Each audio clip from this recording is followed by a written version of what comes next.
এই সেই ভাইরাল ওয়াজ আসলে শুনলে কিন্তু পরিচয় একবার খারাপ হয়ে যায়। আসলে আমরা একবার শুনি এবং ভালো লাগলে শেয়ার করি। হয়ে গেলে ভালোবাসা থাকে না, অসুস্থ হয়ে গেলে ভালোবাসা থাকে না।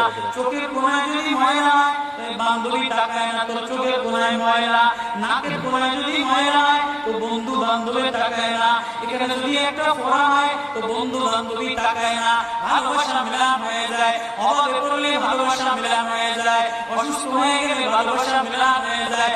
আল্লাহ বলে আমার কোনো অসুস্থ, আমার কোনো অসময় গোলাম, জামা ময়লা হয়ে গেছে, চাদর ময়লা হয়ে গেছে, হাসপাতালের কোণায় হাসপাতালের ফ্লোরের মধ্যে পড়া, গার মধ্যে ঘা দিয়া ভরা, লিভার নষ্ট হয়ে গেছে, দুর্বল হয়ে গেছে, ওইখানে ডাক্তার তার দিকে তাকায় না, গরিরা তার দিকে তাকায় না, এমপিরা তার দিকে তাকায় না, কোনো মুফতিও তাকায় না, কোনো পীরও তাকায় না, পীরেও গরিব মানুষের দিকে তাকায় না, পীরেও বড় বড় পোটলা মুসার দিকে